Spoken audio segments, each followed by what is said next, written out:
안녕하세요. 얼마 전 정말 영화보다 더 영화 같은 일이 제 주변에서 일어났습니다. 지금도 믿겨지지 않는 이야기를 저만 알고 있기에는 너무 아까워서 공유할 만한 곳을 찾다가 이 채널을 발견해 제 사연을 보내봅니다. 저는 꽤 유복한 집에 외동딸로 태어났어요. 조부모님께서는 사업을 하셨고 어머니는 그런 집안의 고명딸이셨습니다. 아버지께서는 유명한 화가였고 두 분은 선자리에서 처음 만나셨다고 해요. 처음 만난 두 사람은 서로 첫눈에 반했고 연애한 지 한 달 만에 결혼에 꼴이 나셨습니다. 어머니께서는 선천적으로 몸이 약하셨어요. 어렸을 적부터 병원에 살다시피 하셨고 어머니 위로 오빠만 내신 집안의 공주님이었기에 조부모님께서는 어머니를 몹시 아끼시며 키우셨다고 해요. 타고난 허약한 체질에 자연 MC는 기대도 하지 않았었지만 어머니께서는 아버지와 결혼한 지 1년이 채 되기도 전에 기적처럼 임신을 하셨습니다. 그러나 날이 갈수록 불러오는 배에 비례해 어머니의 몸은 점점 악화되었고 결국 첫 아이를 유산하셨다고 합니다. 유산 후 어머니께서는 한동안 병원 신세를 져야 했을 정도로 몸이 쇠약해졌는데요. 그럼에도 여전히 아이를 원하셨지만 날이 갈수록 말라가는 어머니를 보며 아버지께서는 아이 생각을 접으셨다고 하십니다. 그러나 어머니의 고집을 꺾을 수는 없었고 결국 몇 년간의 노력 끝에 저를 임신하게 되었다고 해요. 너무나 소중한 아이였기에 친가며 외가며 제가 태어나기도 전부터 엄청나게 애정을 기울였고 온 집안의 기대를 한몸에 받았다고 합니다. 다행히도 저는 큰 문제 없이 무사히 세상에 태어났어요. 그 후로 양가의 애정 공세는 더욱더 심해졌습니다. 저는 어렸을 적부터 부족한 것 하나 없이 자랐어요. 원하는 건 모두 가질 수 있었고 배우고 싶은 것은 모두 배우며 지냈습니다. 풍족하게 자라서인지 어렸을 적에 저는 굉장히 해맑고 남을 잘 미는 아이였다고 하더라고요. 만나는 모두가 저를 사랑하는 좋은 사람들이었으니까요. 세상이 온통 꽃밭처럼 보였던 거겠죠. 그렇게 마냥 행복하게만 자라던 저를 크게 바꿔놓은 사건이 있었습니다. 제가 7살 때의 일이었어요. 그날은 평소처럼 어머니와 함께 둘이서 집 앞 공원에 산책을 나갔는데 저는 자판기에서 파는 음료수가 먹고 싶다고 어머니께 떼를 썼다고 합니다. 어머니께서는 제 성화에 못 이겨 음료수를 뽑기 위해 잠시 자판기에 신경을 돌리셨고 자판기에 동전을 넣고 음료를 꺼내는 그 짧은 사이에 저는 어디론가 사라져버렸다고 해요. 어머니께서는 제가 사라지자 너무나 놀라 제 이름을 외치며 공원을 돌아다니셨지만 그 조그만 아이가 찰나의 순간 어디로 사라져버린 건지 도저히 찾을 수가 없었다고 합니다. 어머니께서는 해가 질 때까지 공원을 돌아다니시며 저를 찾아다니셨지만 결국 저를 발견할 수 없었고 울면서 경찰에 신고를 하러 가셨습니다.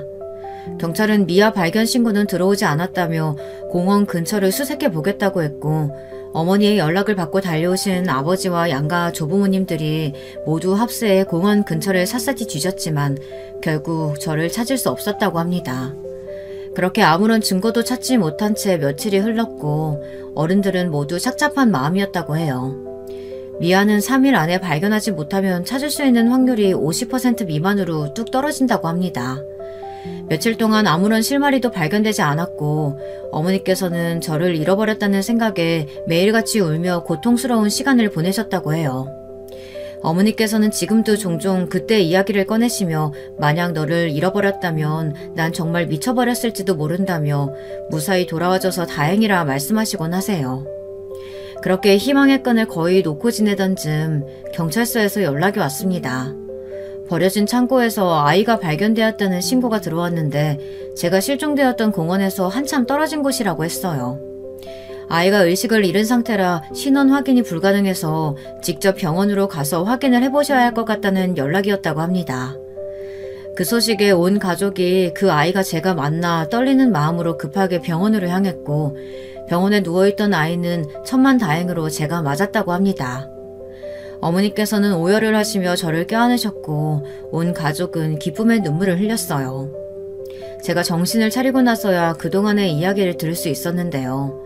어머니께서 자판기에 신경이 쏠리신 사이 저는 나비를 쫓아갔었고 정신없이 나비를 쫓다 보니 저도 모르게 엄청나게 멀리까지 뛰어가 버린 것이었어요. 정신을 차리고 나니 공원을 벗어나 있었고 어머니께 다시 돌아가려고 했지만 계속 공원을 돌아다니시던 어머니와 길이 엇갈려 만날 수가 없었던 겁니다. 어머니께서 경찰에 신고를 하러 가신 사이 날이 어둑해지자 무서워진 저는 혼자서 집을 찾아가야겠다는 생각을 했고 공원을 떠나 낯선 곳으로 걷기 시작했습니다. 그러나 걸으면 걸을수록 집은커녕 모르는 길만 계속되었고 결국 제자리에 멈춰서서 울기 시작했어요. 그렇게 한참을 우는데도 아무도 저에게 관심을 주지 않았어요. 어렸던 저는 너무나 무서웠습니다. 이대로 영영 부모님을 보지 못하는 건가, 집에 돌아갈 수 없는 건가 하는 생각이 들었고 음료수를 먹고 싶다고 떼를 썼던 것이 너무나 후회스러웠어요. 그 와중에 다시 부모님께 돌아가면 말을 잘 듣는 착한 아이가 되어야겠다고 다짐했던 기억이 납니다. 그렇게 울다 지쳐 꾸벅꾸벅 졸고 있을 때쯤 어떤 남자가 제게 다가왔고 부모님을 잃어버렸냐고 물어보았어요. 이미 주변은 완전히 어두워져 있었고 저는 드디어 누군가가 나를 도와주는구나 하는 생각에 아무런 의심 없이 그렇다고 대답했습니다. 남자는 본인을 따라오면 부모님을 찾을 수 있다며 저를 데리고 인적이 드문 골목으로 향했어요. 그때까지만 해도 저는 세상에는 착한 사람밖에 없다고 굳게 믿고 있었기에 한 채의 망설임 없이 남자를 따라 골목으로 들어갔습니다. 한참 동안 골목으로 들어가던 남자는 어두운 창고 같은 곳에 저를 가두었습니다. 아마도 척 보기에도 비싸 보이는 옷을 입고 있던 제가 부잣집 아이라고 생각했던 것 같아요. 일단 저를 가둬놓고 부모를 찾아 연락해 협박하려던 생각이었겠죠.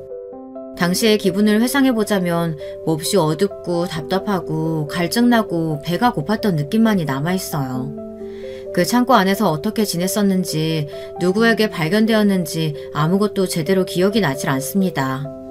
저는 그 사건 이후로 폐쇄 공포증이 생겼고 지금도 그 트라우마가 남아있어요. 아마 제 정신적 방어 기제가 트라우마가 된 기억을 일부러 지워버린 것 같아요. 창고에 갇히기 전까지의 일은 나름대로 기억이 나는데 그 어두운 창고 안에서의 일들은 이렇게 새까맣게 잊은 걸 보면 말이에요.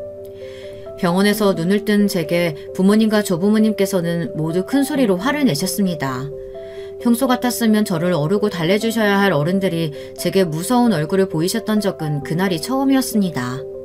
그렇게 네 멋대로 돌아다니면 어떡하냐. 평생 집으로 돌아오지 못할 수도 있었다. 세상엔 착한 사람들만 있는 것이 아니라며 큰 소리로 저를 꾸짖으시는데 다시 집에 돌아오게 된다면 말을 잘 듣는 착한 딸이 될 거라고 결심했으면서도 막상 화를 내시는 부모님을 마주하니 너무 서럽더라고요. 그렇게 미아가 될 뻔한 후로 저는 한동안 혼자 있는 것을 몹시 무서워했고 트라우마가 생겨 엘리베이터도 타기 싫어할 정도였다고 합니다. 지금은 아주 약간 폐쇄공포증만 남아있어요. 나머지 트라우마는 거의 사라졌지만 여전히 그때의 기억을 떠올리면 아이로 돌아간 것처럼 두려운 마음이 들고는 합니다.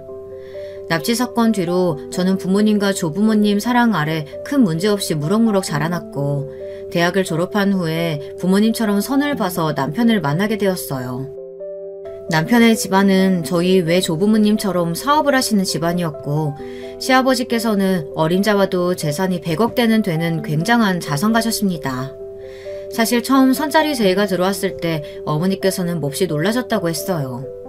저희도 나름 넉넉한 형편에 잘 사는 집이기는 했지만 시댁과 비교할 바가 못 되거든요. 이런 부잣집에서 왜 우리 집안과 선을 보려고 하는 걸까 이런 의문이 들었는데 알고 보니 시아버지께서 저희 아버지의 그림을 몹시 좋아하셨다고 하더라고요. 아버지께 외동딸이 있다는 소식을 전해 듣고 본인의 막내 아들과 선을 보면 좋겠다고 생각하셨고 시아버지께서 먼저 선자리를 제안해서 저와 남편이 만나게 된 것이었습니다. 시작은 선자리였지만 저와 남편은 처음 만난 순간 서로가 운명이라는 걸 알 수 있었어요. 어머니께서 가끔 아버지와 처음 만났던 날 이야기를 하시며 첫눈에 반했다는 말을 꺼내실 때마다 그게 무슨 감정인지 막연히 궁금했었는데 남편을 만난 순간 그게 무슨 감정이었는지 어느 정도 짐작이 가더라고요. 저는 첫 만남에서 저만 그런 느낌을 받은 줄 알았는데 나중에 들어보니 남편도 같은 생각을 했다고 했습니다. 그 이야기를 들으니 정말 세상에 운명이란 게 있기는 있구나 싶더라고요. 시작이 좋았으니 당연히 연애도 순조로웠고 결혼도 물 흐르듯 자연스럽게 진행되었습니다. 결혼한 지 한참이 지난 지금도 저와 남편은 신혼부부같이 여전히 사이좋게 잘 지내고 있습니다. 남편 자랑을 하나하나 다 하려면 10페이지를 써도 모자랄 것 같지만 이 이야기의 주인공은 저희 부부가 아니니 일단은 접어놓도록 할게요. 아무튼 그렇게 저와 남편은 결혼을 하게 되었고 상견례 자리에서 처음으로 아주버님 부부를 만나 뵈었어요. 남편에게는 형이 한 명 있었는데 나이 차이가 꽤 나는 편이었습니다. 저와 남편 사이에 결혼 이야기가 오가고 있을 때 아주버님께서는 형님과 결혼한 지 10년이 가까이 되어가던 차였거든요. 쾌활하고 외형적인 성격인 남편과 다르게 아주버님께서는 좋게 표현하자면 몹시 점잖고 나쁘게 표현하자면 소심하고 내성적인 분이셨어요. 형님께서도 첫인상이 몹시 순하신 분이었죠. 부잣집 딸이라고 하면 바로 생각날 만한 그런 이미지라고나 할까요? 단아하고 조숙한 느낌이요. 저와는 정반대의 이미지였죠. 저도 남편처럼 몹시 활달하고 할 말은 하고 사는 성격이거든요. 남편과 아주버님은 시아버지께서 운영하시던 회사에서 함께 일을 하고 있었고 장남인 아주버님께서 시아버지의 뒤를 이어 회사를 물려받을 예정이라고 했습니다. 솔직히 말하자면 아주버님께서는 그렇게 사업가에 어울리는 성격은 아니셨어요. 제 개인적인 생각으로는 사업가는 대담하고 사람을 이끄는 리더십이 있어야 하는데 아주버님께서는 사람들 앞에 서는 것 자체를 부끄러워하는 조용한 책벌레 스타일이셨거든요. 그렇지만 어찌되었든 아주버님께서 장남이시고 후계자를 정하신 건 시아버지의 소관이니 저는 별 생각이 없었습니다. 굳이 남편이 회사를 물려받아야 한다는 욕심도 없었고요. 그러나 저희 남편은 생각이 조금 달랐습니다. 남편이 보기에도 아주버님께서는 사업가에 맞는 그릇이 아니었고 남편은 아주버님께서 회사를 물려받게 되면 회사가 위태로워질 거라고 생각했어요. 아주버님께서 장남이시니 지금은 시아버지께서 아주버님을 후계자로 생각하고 계시지만 본인이 더 후계자에 걸맞는 모습을 보이면 시아버지께서 생각을 바꾸실 거라고 생각했었죠.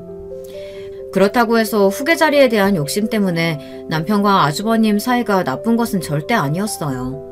척 보기에도 두 사람은 우애가 좋은 형제였죠. 힘든 일이 있으면 누구보다도 먼저 서로에게 상의를 하곤 했습니다. 두 사람의 사이가 좋은 것은 남편의 시원시원한 성격 덕도 있었겠지만 아주버님의 성향 탓도 있었어요. 아주버님께서는 후계자 자리에 그렇게 욕심이 있는 분이 아니셨거든요.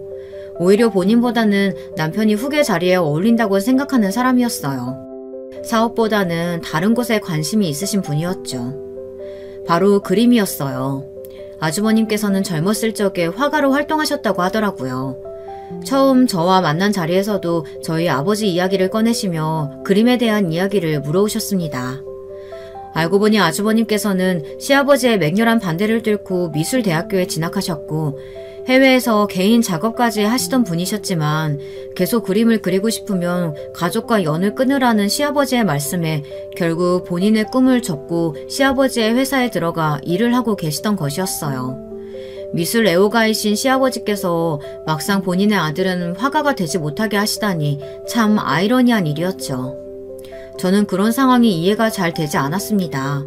아주버님께서는 원하시는 대로 화가가 되어 개인 작업을 할 수 있도록 두고 후계 자리에 욕심이 있는 남편이 회사를 이어받으면 되지 않느냐. 왜 후계자 자리에 아주버님이 앉아 계시는 거냐. 남편에게 이렇게 묻자 남편은 시아버지께서 옛날 방식을 고수하셔서 가업은 장남이 이어받는 것이 맞다고 생각하신다고 하더라고요. 시아버지께서는 고집이 강한 분이셨고 남편이 몇 번이나 아주버님과 함께 후계자 자리에 대한 이야기를 드려봤지만 몹시 강경하셨다고 합니다. 그래서 남편은 말로 아버지를 설득하기보다는 행동으로 본인이 후계 자리에 더 걸맞다는 걸 보여주기 위해 열심히 일하고 있다고 했어요. 언젠가는 아버지께서도 본인에게 회장 자리가 더 맞는 사람이라는 걸 인정해 주실 거라면서요. 남편은 몹시 유능한 사람이었고 화통하신 시아버지의 성격을 꼭 닮아 사업가의 적격인 사람이었기에 저는 남편의 계획이 별 문제없이 진행될 거라고 생각했습니다. 그렇게 시간이 흘러갔고 남편의 생각대로 점점 남편은 회사에서 두각을 드러내기 시작했습니다. 남편은 진행하는 프로젝트마다 모두 성공으로 이끌었고 회사 사람들도 남편을 잘 따랐어요. 남편은 사내에서 평판도 아주 좋은 편이었고 시아버지께서는 남편을 점점 높게 사시게 되었습니다.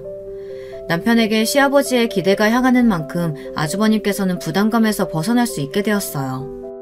그래서 회사 일에서 조금씩 손을 떼며 본인이 원하시던 그림을 그리기 시작하셨죠. 모두에게 이득이 되는 흐름이었고 저는 앞으로도 이렇게만 일이 풀리면 될 거라고 생각했습니다. 그러던 차에 아주버님의 생신이 되었고 산속에 위치한 아주버님의 별장에서 가족들끼리 생일 파티를 하게 되었습니다. 아주버님은 조용한 곳에서 작업을 하기 위해 산속에 별장을 마련해 종종 그곳에서 지내곤 하셨거든요. 저도 몇 번 초대를 받아 찾아본 적이 있었던 곳이었는데 정말 산속 한가운데 위치해 주변에 아무것도 없고 몹시 조용하고 한적한 곳이었어요. 작업에만 집중하기 딱 좋은 환경이었죠.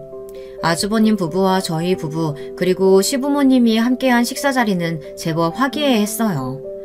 식기가 오르신 시아버지께서는 미술작품 이야기를 꺼내셨어요. 아주버님께서는 작업하고 계시던 그림을 가져와 가족들에게 보여주셨습니다. 남편이 회사에서 점점 인정받고 있었고 시아버지의 관심도 아주버님이 아닌 남편에게 향하고 있었으니 본인에 대한 욕심은 슬슬 접으셨을 거라고 생각하셨던 모양입니다.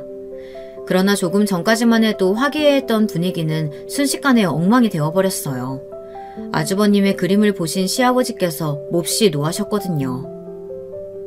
요즘 들어 회사 일에 소홀하다 싶었더니 이런 곳에 숨어서 겨우 이런 짓이나 하고 있었던 거냐?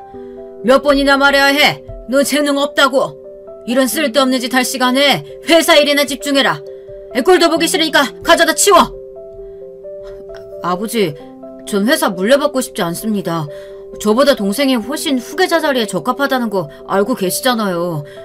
그리고 아버지께서 절 인정하시고 말고는 중요하지 않습니다. 아무리 제게 재능이 없다고 한들 전 계속 그림 그릴 거예요. 내 눈에 흙이 들어가도 안 된다.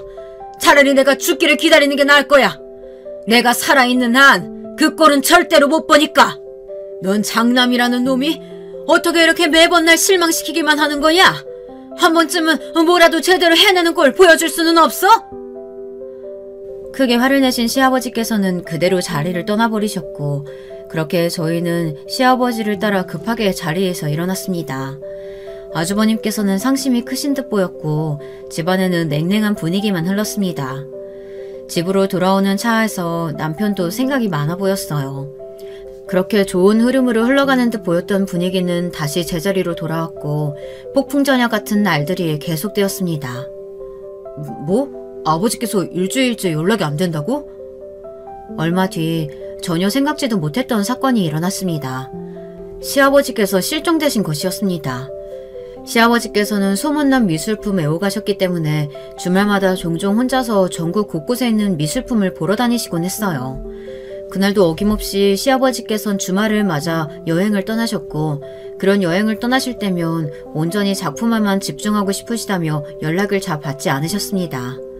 연락이 잘 닿지 않아도 어찌됐든 주말이 끝나면 돌아오셨고 가족들은 모두 그런 여행에 익숙해졌기에 시아버지께서 며칠 연락이 되지 않는다고 특별히 걱정하는 편은 아니었습니다. 그러나 이번 여행은 조금 달랐습니다. 주말이 끝나고 하루 이틀이 지났는데도 시아버지께서는 아무런 연락 없이 돌아오시지 않았습니다. 여행이 조금 길어지는 걸 수도 있다. 조금만 더 기다려보자 했지만 일주일이 지나도록 시아버지와 연락이 되질 않았고 행방을 찾을 수도 없었습니다. 시아버지께서는 평소 여행을 떠나실 때 방해가 된다며 본인의 행선지도 주변에 미리 알리시지 않는 분이었거든요. 어디로 여행을 떠나신 건지 무슨 이유로 사라지신 건지 도무지 갈피를 잡을 수 없었어요. 결국 경찰에 실종 신고를 하고 수사가 시작됐지만 시아버지께서 타셨던 차가 외곽 쪽으로 빠져나갔다는 단서 외에는 아무것도 찾을 수가 없었습니다. 게다가 시아버지께서 여행을 떠나셨던 주말에는 엄청난 폭우가 왔었기에 그나마 남아있을 만한 흔적이나 CCTV 영상 등에도 도움이 될 만한 것들이 없었습니다. 시아버지께서는 정말로 감쪽같이 사라져 버리신 겁니다. 가족들은 시아버지의 실종에 여러 가지 의견들을 냈습니다. 강도를 당하신 거다, 차 사고가 나신 거다, 그동안 회사 일에 너무 지치셔서 잠시 아무도 모르는 곳에서 쉬고 싶으신 거다. 정말 다양한 의견들이 나왔지만 한 달이 지나고 두 달이 지나고 반년에 가까운 시간이 지나자 다들 시아버지께서는 무슨 이유에서든 돌아가셨을 거라는 결론을 내리게 되었습니다.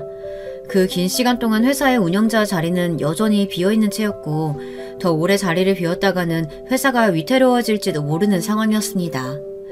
시아버지가 실종되시기 전까지만 해도 후계자는 남편으로 거의 판이 뒤집혀지던 상황이었지만 어찌되었던 시아버지가 내정해놓고 유서에 기록해놓으셨던 후계자는 아주버님이었기에 결국 아주버님께서 시아버지의 뒤를 이어 대표 자리를 이어받으시게 되었습니다. 아주버님께서는 대표 자리에 오르신 후로 몹시 버겁고 지쳐 보이셨어요. 원하지도 않는 대표 자리에 올라 적성에도 맞지 않는 일들을 해야 하니 얼마나 고통스러우셨겠어요. 그러나 회사 대표가 손바닥 뒤집듯 쉽게 바꿀 수 있는 자리도 아니었고 어찌되었든 시아버지께서 사라진 상황에서 아주버님께서는 가문을 이끌어 나가야 할 장남이셨기에 대표 자리에서 최선을 다하고 계셨습니다. 형님께서는 그런 아주버님을 몹시 안쓰러워하셨고 시아버지께서 실종되시기 전에 남편에게 자리를 넘겨주고 가셨다면 아주버님은 본인이 원하는 그림을 그리며 편안하게 살 수 있었을 텐데 왜 이런 일이 일어난 걸까 몹시 슬퍼하셨습니다.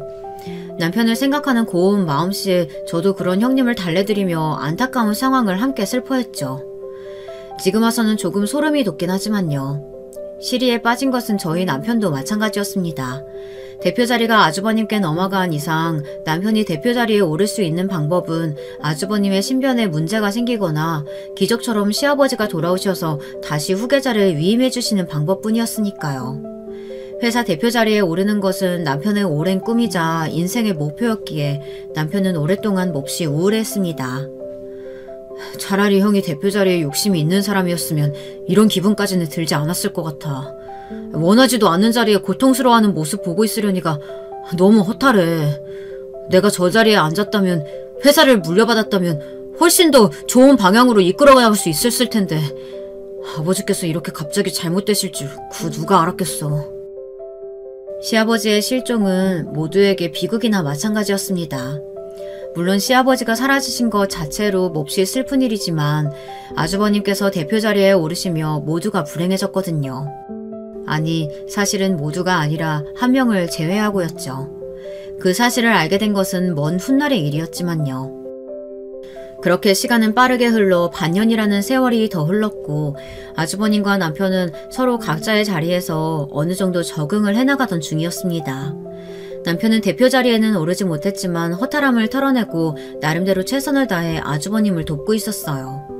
그러나 대표 자리에 오른 초반에는 남편의 의견을 경청해주고 남편과 뭐든지 함께하려고 했던 아주버님께서는 점점 태도가 변해가고 있었습니다. 회사의 중요한 결정도 독단적으로 내리려 하고 남편에게도 자주 고압적으로 굴고는 했어요. 남편이 먼저 무언가를 제안하면 딱 잘라 거절한다거나 그런 건 대표인 내가 알아서 할 일이라며 화를 낸다거나 하는 일들이었죠. 그런 아주버님의 행동들에는 한 가지 의문점이 있었습니다. 아주버님께서는 그렇게 남편에게 비협조적인 태도를 취하면서도 딱히 대표 자리에 욕심이 있거나 회사 생활에 의욕이 있어 보이지는 않으셨어요. 오히려 시간이 갈수록 회사에 출근하는 날이 적어졌고 매일같이 집에 틀어박혀 있는 일이 허다했습니다. 참다 못한 남편이 아주버님 짐을 찾아가자 아주버님께서는 이제 내가 대표인데 출근하는 것도 일일이 내게 허락을 받아야 하냐며 주제넘게 굴지 말라고 말씀하셨고 결국 남편은 아주버님과 한바탕 싸우고 집에 돌아왔습니다. 형이 도대체 갑자기 왜 저러는지 모르겠어. 이제 와서 대표 자리에 욕심이 나는 것도 아닐 텐데 나뿐만이 아니라 그냥 사람들하고 어울리는 걸 싫어하는 것 같아. 그렇다고 회사 일에 몰두하는 것도 아니고 집에서 그림 작업하는 것도 아니고 내가 알던 형이 맞나 싶어. 무슨 일이 있나 싶어서 걱정거리라도 있냐고 물어봤더니 발작하면서 화를 내더라고. 요즘 들어 형이 거의 집에만 틀어박혀 있거든. 형수랑 문제가 생겼나 싶기도 하고 형수는 별장에서 지내는 것 같더라고. 찾아갈 때마다 집에 안 계시고. 그래? 형님이 혼자서 별장에서 지내신다고? 정말 싸우기라도 하신 거 아니야? 그렇지 않고서야 그렇게 사이가 좋으시던 분들이 갑자기 별거를 하실 리가 없잖아. 나야 모르지. 형이 도통 입을 열지도 않으니. 회사 일을 그런 식으로 할 거면 나한테 결정권을 주기라도 하든가. 이대로 두면 회사 망하는 건 시간 문제야. 남편은 아주버님 일로 스트레스가 몹시 심한 듯 했어요. 제가 보기에도 아주버님의 행동이 잘 이해가 되지는 않았습니다. 아주버님께서는 딱히 대표 자리에 욕심이 나서 남편을 무시하는 것 같지도 않았고 작업에 몰두하느라 회사 일을 나몰라라 하신다기엔 요즘 들어 별장에도 잘 가지 않으신다고 했으니까요. 정말 형님과 무슨 문제가 생기신 걸까 이런 시답잖은 생각을 하며 남편을 위로해주고 잠자리에 막 들려던 참이었습니다. 새벽이 다 되어가는 시간에 갑자기 형님께서 전화가 왔어요. 그렇지 않아도 내일 날이 밝으면 전화를 걸어 요즘 무슨 일이 있으시냐고 물어보려던 찰나 새벽에 갑작스러운 전화라니 의아한 마음으로 통화 버튼을 눌렀습니다. 그러나 전화기 너머에는 형님의 목소리가 아닌 노년의 남자의 목소리가 들려왔어요. 다름 아닌 1년 만에 듣는 시아버지의 목소리였습니다. 세아가, 나 여기 지금 큰애 별장 지하에 갇혀있다. 큰며느리가 날 여기 가뒀어. 여보세요? 아버님? 여보세요? 괜찮으세요, 아버님? 통화는 아무런 대답 없이 끊겼고 저는 너무나 충격적인 전화 내용에 어안이 벙벙했습니다. 짧긴 했지만 그 목소리는 분명 시아버지의 것이었어요. 옆에서 전화를 듣고 있던 남편이 그게 무슨 말이냐, 아버지께서 전화가 온 거냐 다급한 목소리로 물어왔고 저는 그제서야 정신을 차리고 급하게 자리에서 일어나 경찰에 연락을 했습니다. 그렇게 저와 남편은 한밤중에 경찰차를 타고 산중에 있는 아주버님의 별장으로 향했어요. 일단 경찰에 연락을 하고 찾아가고는 있었지만 솔직히 전화 내용이 믿겨지지는 않았어요. 형님께서 시아버지를 별장 지하에 가뒀다뇨. 여러분 같으면 그 말도 안 되는 상황이 바로 믿겨지시겠어요? 그렇게 도착한 아주버님의 별장은 안에 아무도 없는 것인지 불이 전부 꺼져 있었어요. 경찰관들이 문을 두드리며 문을 열라 소리쳤습니다. 그러나 한참이 지나도록 아무런 반응이 돌아오지 않았고 결국 경찰관들은 억지로 문을 열고 안으로 들어갔어요. 별장 안은 아무런 인기척이 느껴지지 않았고 경찰들은 집안을 샅샅이 뒤져 지하로 향하는 입구를 찾았습니다. 수색은 오랫동안 계속되었고 다들 지쳐가던 찰나 부엌 찬장 뒤로 지하로 향하는 문이 발견되었어요. 입구를 찾기 전까지는 설마 하는 마음이었지만 정말로 지하로 내려가는 문을 발견하자 가슴이 철렁 내려앉는 기분이더라고요. 아래에 무엇이 있을지 모르니 경찰들이 먼저 아래로 내려가 지하실을 확인했습니다. 그리고 서둘러 내려와 보시라는 목소리에 다급히 계단을 타고 지하로 향했습니다. 제가 그곳에서 마주한 것은 1년 만에 마주하는 시아버지와 바닥에 쓰러져 기절해 있는 형님이었습니다. 시아버지께서는 앙상하게 말라 피골이 상접하기 직전의 모습이었어요. 지하실은 몹시 열악한 환경이었고 좁은 방 안에 철제 침대와 책상이 놓여 있었습니다. 방구석 한켠 낡은 변기에는 악취가 진동했고 천장 중앙의 전등은 거의 꺼져가는 빛을 내뿜고 있었습니다. 앙상한 모습의 시아버지께서는 침대 위에 거의 죽은 듯이 누워 계셨고 험한 꼴을 많이 봤을 경찰들마저 방 안의 참담한 풍경에 혀를 찰 정도였습니다. 너무나 충격적인 장면에 저도 입을 틀어막았고 남편 또한 시아버지의 모습을 보고 큰 충격을 받은 듯 보였습니다. 형님께서 정말 시아버지를 그동안 이 지하실에 가둬 놓으셨다니 두 눈으로 현장을 보면서도 도무지 믿기지 않았어요. 경찰들은 쓰러져 있던 형님과 시아버지를 급하게 들것에 실어 올라갔고 저와 남편도 시아버지를 따라 현장을 떠나 구급차에 올라탔습니다. 병원으로 향하는 내내 정신이 혼미해지는 기분이었어요. 지금 내가 겪고 있는 상황이 현실인지 꿈인지 잘 구분이 되지 않을 정도였죠. 충격적이었던 지하실의 풍경이 눈앞에 아른거렸고 너무나 야여버린 시아버지의 얼굴을 보니 저도 모르게 눈물이 뚝뚝 흐르더라고요. 병원에 도착한 시아버지께서는 각종 검사를 받으셨고 다행히도 영양실조를 제외하면 몸에 크게 문제가 생긴 부분은 없다고 했습니다. 수액과 영양제를 맞으신 시아버지께서는 간신히 눈을 뜨셨고 시아버지께서 눈을 뜨시자 그제서야 긴장의 끈이 탁 풀리며 조금 진정이 되더라고요. 병원에서는 생명에는 지장이 없기는 하지만 시아버지께서는 극도로 쇠약해진 상태이시니 한동안은 건강에 신경을 많이 쓰셔야 한다고 말했습니다. 솔직히 말하자면 지하실에서 처음 마주한 시아버지의 모습은 산 송장이나 다름없었기에 이 정도면 너무나 다행인 결과라고 생각했습니다.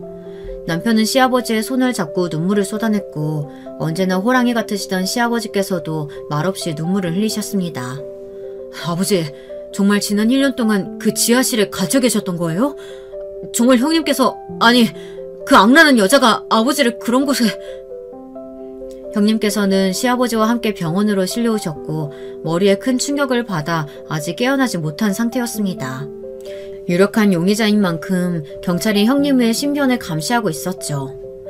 도대체 지하실에서 무슨 일이 있었기에 형님께서는 바닥에 쓰러져 계셨던 건지 시아버지께서 어떻게 형님의 전화로 제게 전화를 거실 수 있었던 건지 몹시 궁금한 마음이었지만 겨우 정신을 차리셨던 시아버지께서는 이내 다시 정신을 잃으셨습니다. 극도로 피로한 상태였기에 잠에 빠져드신 거였죠. 그런 시아버지를 깨워 그동안 일들을 캐물을 수는 없었기에 그날 밤은 그저 시아버지께서 무사히 돌아오신 것에 만족하며 지나갔습니다. 시아버지께서는 며칠에 걸쳐 천천히 몸을 회복하셨고 어느 정도 정상적인 대화를 나눌 수 있는 상태가 되자 경찰이 시아버지를 찾아왔습니다. 그동안 어떤 일들을 겪어오신 건지 생각나는 대로 전부 말씀해달라는 경찰의 말에 시아버지께서는 긴 이야기를 시작하셨어요. 저도 그간의 일들이 몹시 궁금하던 차였기에 병실에 함께 머물며 시아버지의 이야기를 들었습니다. 시아버지께서 실종되시던 그날도 시아버지께서는 여느 때와 다름없이 차를 타고 시골에 있는 미술관으로 향하시던 길이었습니다. 그날 방문하려던 미술관은 다름 아닌 형님께서 추천해주신 미술관이었다고 했어요. 아버님, 저희 별장 근처 산에 있는 미술관 아세요? 이번 주말에 그 미술관에서 특별 전시를 한다고 하더라고요. 소식 들으셨나 해서요. 그래? 그 산에 미술관이 있었나? 처음 듣는 얘긴데 내가 모르는 미술관이 근처에도 있었구만. 그렇지 않아도 이번 주말에 갈 곳을 정해놓지 않았었는데 나쁘지 않겠어. 시아버지께서는 전에 들어본 적 없는 미술관이었지만 오히려 좋은 기회라고 생각하고 여행길에 오르셨다고 했어요. 그날은 폭우가 왔고 미술관으로 향하는 산길은 몹시 가파르고 험했다고 해요.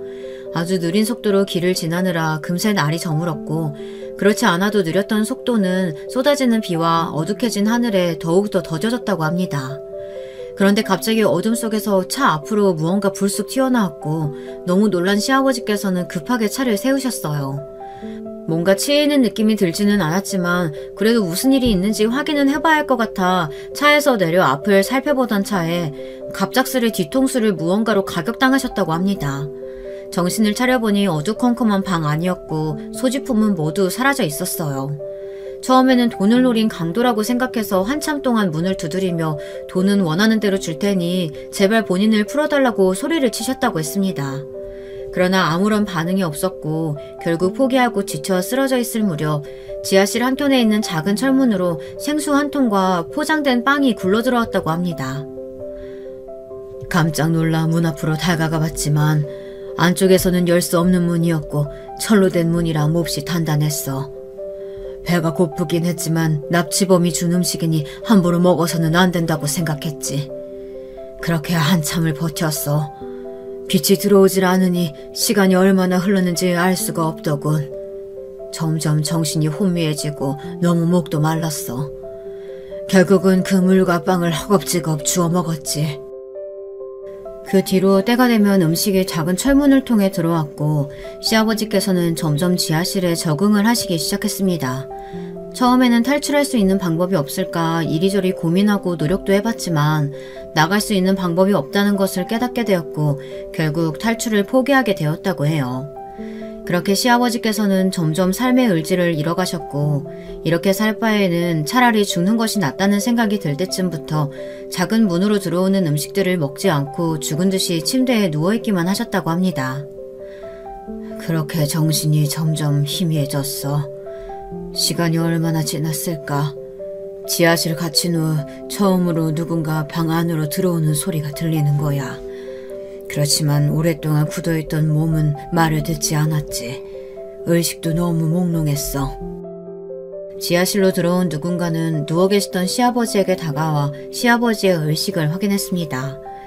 눈앞에서 손을 흔들며 시아버지가 깨어있는지 확인했고 시아버지께서는 마지막 남아있던 힘으로 그 손목을 잡아챘다고 했어요. 몹시 놀란 납치범은 시아버지의 손을 뿌리치려다 중심을 잃고 뒤로 넘어졌습니다. 엎어진 납치범의 얼굴을 확인한 시아버지께서는 너무나 놀라셨다고 해요. 납치범의 정체가 다름 아닌 본인의 큰며느리였으니까요. 네가 어떻게... 시아버지를 죽일 듯이 노려보던 형님께서는 자리를 털고 일어나며 코웃음을 쳤다고 했습니다. 돌아가신 줄 알았는데 아직 멀쩡하시네요? 그렇게 아버님께서 쓸데없이 뜸들이시만 않았으면 좋았잖아요. 저희 남편한테 바로 회사 물려주셨으면 다들 좋게 지낼 수 있었을 텐데. 아무것도 하지 않으면 분명 회사는 도련님 손에 들어갈 거고 제 남편은 쓸데없는 짓에 몸에서 아무것도 얻어가지 못할 게 뻔하니까요. 아버님께서 사라지시면 회사가 바로 우리 손에 떨어질 테니 이게 최선의 방법이었어요. 전부 다 아버님 잘못이에요. 아버님 탓이라고요. 그러니 절 원망하지 마세요. 그렇게 형님께서는 시아버지를 두고 지하실을 빠져나가려고 몸을 돌렸고 시아버지께서는 정말 마지막 기회라 생각하고 남아있던 모든 힘을 짜내 형님을 뒤에서 덮쳤다고 했습니다. 예상치 못했던 습격에 형님께서는 앞으로 꼬꾸라지며 머리를 바닥에 찧었고 그대로 기절하신 겁니다. 시아버지께서는 핸드폰을 꺼내 간신히 제게 전화를 거셨고 모든 기력을 소진해 까무로 기절을 해버리셨다고 합니다. 눈을 뜨고 나니 병원이었고 눈앞에 저와 남편이 있어 안도의 눈물을 흘리셨다고 해요. 정말 제 눈으로 현장을 보고서도 믿기지가 않는 이야기였습니다. 그렇게 순하고 지고지순하게 남편의 행복만을 바라던 형님께서 무려 1년 동안이나 시아버지를 어두컴컴한 지하실에 감금하셨다뇨. 형님께서 이런 폐륜을 저지르실 거라고는 정말 상상도 하지 못했습니다.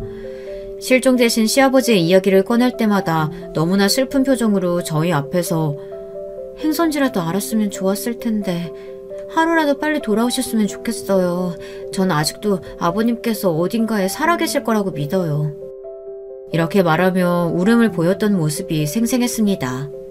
그 모습들이 모두 가짜고 연기였다니 등줄기에 오스스 소름이 돋을 정도였어요. 경찰 조사 결과 시아버지의 차가 별장 차고에서 발견되었고 범행에 사용된 것으로 보이는 몽둥이도 차고에 함께 있었습니다. 형님께서는 병원에서 깨어나신 직후 본인의 범행을 인정하셨다고 했습니다. 형님은 이 집안에 시집 오실 때부터 사업을 물려받을 아들과 결혼을 원하셨고 시아버지께서는 장남인 아주버님께 사업을 물려주실 생각이었기에 아주버님과 선을 봐서 결혼을 하셨다고 합니다. 그러나 막상 결혼을 하고 보니 아주버님께서는 대표 자리에 욕심도 없었고 권력이나 출세보다는 본인의 그림을 더 중요하게 여기는 사람이었으니 형님께서는 속은 기분이 드셨던 거죠. 날이 갈수록 회사 일보다는 작업에 열중하는 아주버님의 모습을 보며 형님께서는 조급해지셨고 이대로는 후계자 자리가 저희 남편에게 넘어갈 거라고 생각했던 형님은 조바심에 해서는 안 될 선택을 하셨던 겁니다. 평소 형님께서는 저희 앞에서 몹시 순하고 얌전한 척 아무런 욕심이 없는 척 연기를 해오셨기에 집안의 그 누구도 형님을 의심해 볼 생각조차 하지 않았습니다. 오히려 대표 자리에 앉게 된 아주버님을 안쓰러워하던 형님의 모습에 깜빡 속아 안타까움을 느낄 정도였죠.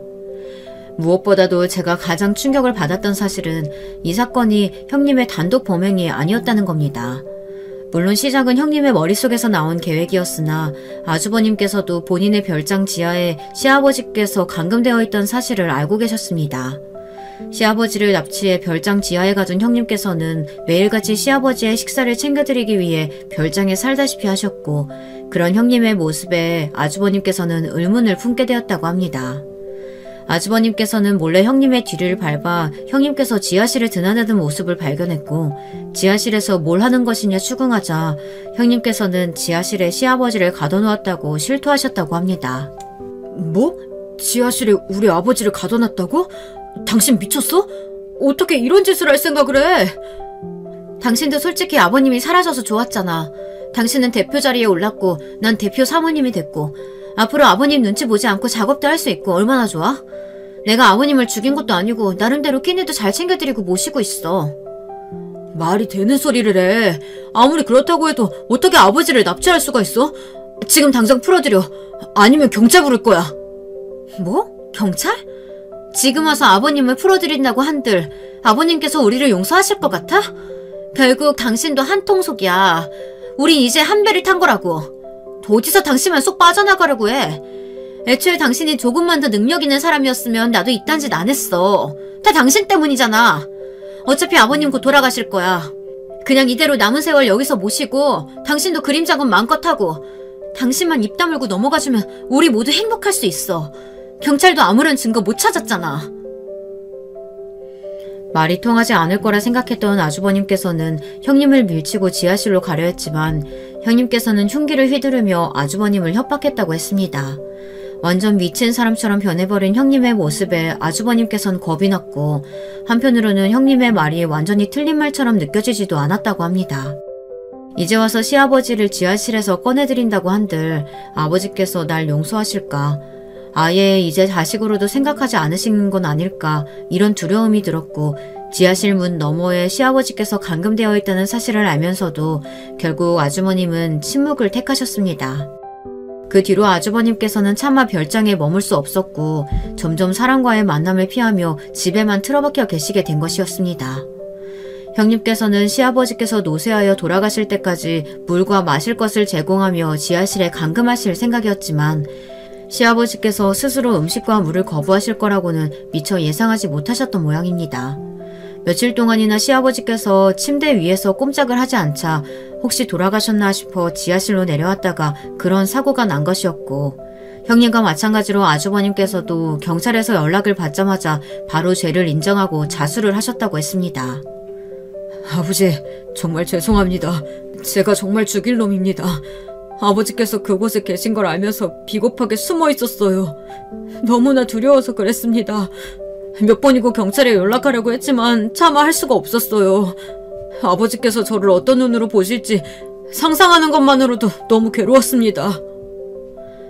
재판장에서 만난 아주버님께서는 본인 같은 폐륜아가 없을 거라며 오열을 하셨습니다. 그런 아주버님을 보며 어느 정도는 안타까운 마음이 들기는 했지만 그래도 형님의 범죄를 알면서도 방관했다는 점은 달라지지 않았습니다.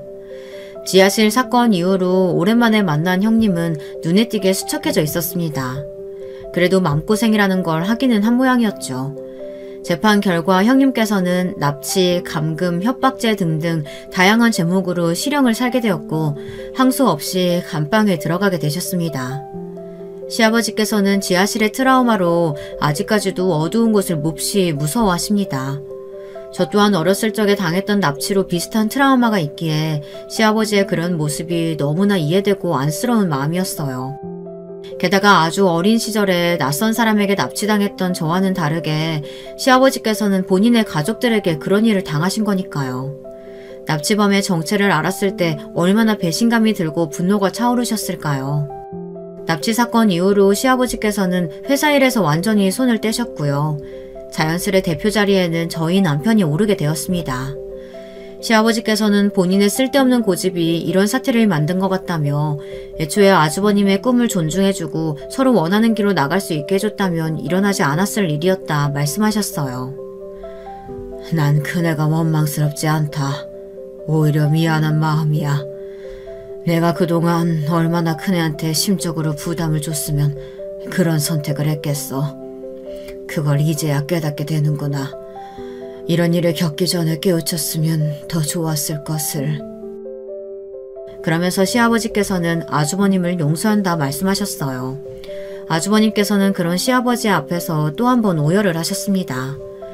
실형을 살게 되신 형님과 다르게 아주버님께서는 피해자인 시아버지의 선처와 범죄에 직접적으로 가담하지 않고 방관만 했다는 점으로 인해 가벼운 처벌만 받으셨거든요. 당연히 형님과 아주버님은 이혼 절차를 밟으셨고 형님, 아니 이제 저희 가족과 아무런 상관도 없는 그 여자는 앞으로도 한참 동안을 감방에서 썩게 되었습니다. 본인의 죗값을 치르는 일이니 당연한 수순이죠. 다시 생각해도 어쩜 그렇게 뻔뻔하게 연기를 할 수 있나 모르겠어요. 그 모습에 깜빡 속아 한때는 그 여자를 안쓰럽게 생각하기도 했었다니 참 기가 막히죠. 요즘 저는 시아버지의 회복에 힘을 기울이고 있습니다. 거창하게 회복이라고 말하기는 했지만 그저 시아버지 곁에서 말동무가 되어드리고 시아버지를 모시고 맛있는 것도 먹으러 다니고 시아버지께서 좋아하시는 미술관에 함께 나들이도 나가는 일상적인 일들이에요. 제가 어렸을 적에 납치 트라우마로 고생할 때 저희 부모님과 조부모님께서도 제가 자연스레 일상으로 돌아올 수 있도록 저를 사랑으로 보살펴 주셨거든요. 그런 어른들의 노력 덕에 저는 금세 트라우마를 잊을 수 있었고 제 노력이 시아버지의 트라우마를 극복하시는데 작은 보탬이라도 되기를 바라는 마음에서 매일같이 시댁에 얼굴 도장을 찍고 있습니다. 남편은 회사 대표 자리에 잘 적응해 나가고 있어요. 그토록 원하던 자리였지만 떠밀리듯 앉게 되어 처음에는 조금 불만이었다고 하더라고요. 그러나 지금은 그 누구보다도 훌륭하게 회사를 잘 이끌어 나가고 있습니다. 아주버님께서는 사건이 일어났던 별장을 처분하고 새로운 작업실을 구하셨어요. 저번에 시아버지를 모시고 한번 찾아뵀었는데 시아버지께서 아주버님의 그림을 너무나 좋아하시더라고요. 진작에 이렇게 편한 마음으로 서로를 바라봤으면 좋았을 텐데 긴 시간 동안 서로 상처만 주며 지내왔다고요. 시아버지의 말씀을 듣고 아주버님께서는 눈물을 흘리셨던 기억이 납니다. 이렇게 저희 가족은 엄청난 사건을 겪은 뒤로 점점 행복한 일상을 찾아가고 있어요. 여기까지가 제 인생에서 겪었던 가장 파란만장하고 지금까지도 믿기지 않는 그런 이야기였습니다. 앞으로도 더 이상 제 인생에 납치와 관련된 일은 일어나지 않았으면 해요. 한 번도 많은데 두 번이면 충분하잖아요.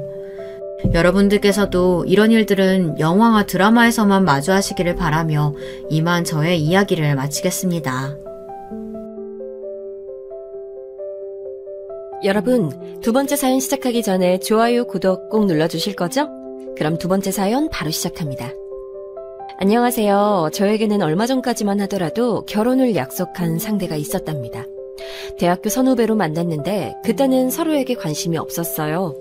제가 입학했을 때 복학한 오빠였는데 학교에서 보면 인사나 하는 정도였죠. 당시 저의 관심사는 학교가 아니었어요. 그래서 과에서 벌리는 행사에 잘 참여하는 캐릭터가 아니었답니다. 누구나 한 번은 경험한다고 하는 MT나 개강, 종강 때마다 모이는 행사조차도 참석한 일이 없었어요. 기숙사 생활을 하다 보니 같은 방을 쓰는 사람들 몇 명을 제외하고는 거의 친구도 없었죠. 몇몇 수업을 함께 듣는 친구들을 제외하고는 동기며 선배며 아는 사람들이 없었어요. 그러니 복학한 오빠가 눈에 들어올 일이 없었죠.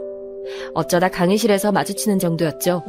딱히 무언가 접점이 있던 선배는 아니었어요. 졸업 이후에는 다들 그렇듯 사회생활을 시작하면서 삶에 쫓기다 보니 대학 시절은 까맣게 잊었죠. 저는 고딩 때부터 제 가게를 갖는 것이 꿈이었어요. 그래서 대학에 입학해서도 꾸준하게 알바를 하면서 학비와 생활비는 물론이고 제 꿈을 위해 악착같이 저축을 했죠. 졸업하고 취직해서도 회사 일로 치이고 힘들었지만 전 오로지 제 가게를 차릴 생각밖에 없었어요. 통장 잔고를 확인하면서 조금만 더 하면서 버텼죠. 덕분에 5년 만에 회사를 박차고 나와서 원하던 가게를 꾸릴 수 있었답니다. 오빠를 다시 만난 것은 한창 일을 벌이던 시점인 2년 전 제 가게에서였어요. 손님으로 와서는 쭈뼛거리면서 혹시 자기를 기억하겠냐고 묻더군요. 죄송하지만 우리 어디서 만났던가요? 역시 기억 못할 줄 알았어. 하긴 우리가 학교 다닐 때 친한 사이는 아니었으니. 학교요? 같은 과 나왔는데 넌 하나도 변한 게 없구나. 단박에 알아봤어.